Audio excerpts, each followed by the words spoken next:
Bem, vamos aqui a uma aplicação prática do que a gente viu até agora. Então, suponha que você tenha dois fios percorridos, cada um por sua corrente elétrica, I1 e 2, a uma distância D, certo? Então, aqui são dois fios de cobre, por exemplo, né? Uma distância D de comprimento L, que eu vou considerar.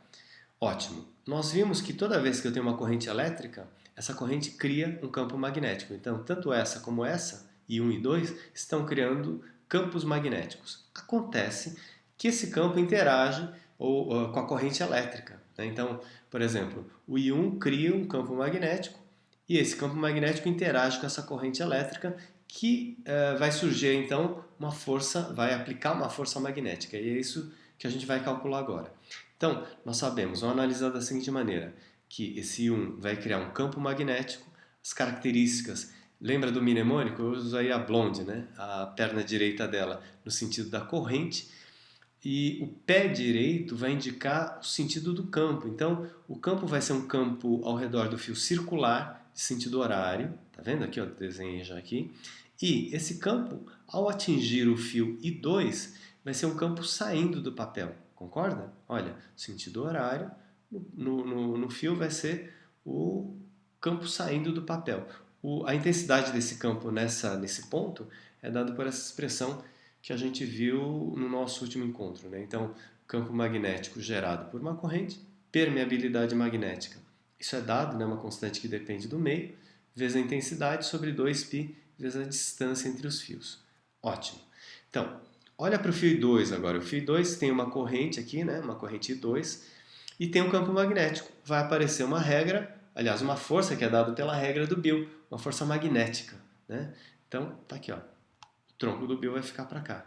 Perna direita no I2, a perna esquerda saindo aqui, né, vindo no seu rosto, e o tronco para cima. O cálculo dessa força, como eu falei, é a formulinha.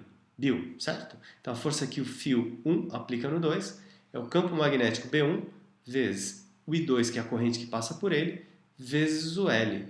Se eu substituir esse valor aqui do B1 aqui, eu vou ficar com essa expressão.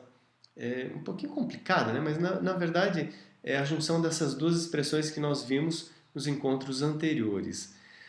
Acontece o seguinte, se eu quiser fazer a mesma coisa do fio 2 em relação ao 1, ou seja, a força que o 2 aplica no 1, eu vou chegar a uma conclusão que essa força vai ser contrária. E aí, assim, tem algo que me garante que essas duas forças vão ser contrárias. O que garante? É a terceira lei de Newton, que diz que toda ação corresponde a uma reação de mesma direção, tá vendo? Mesma intensidade, mesmo valor, só que sentidos contrários. Então, se a intensidade é a mesma, a força que o fio 2 aplica no 1 é a mesma força que o 1 aplica no 2. E eu uso a mesma fórmula, tá? No caso, na dedução talvez até inverteria I 1 e 2, mas como é uma multiplicação, o produto vai dar a mesma coisa, certo? Muito bem, então esse daqui é um caso bem específico, que aparece em alguns exames, aí, então é interessante conhecer. Então, para guardar, se eu tenho dois fios com intensidades e sentidos contrárias, né, correntes contrárias, a força vai ser de repulsão, certo?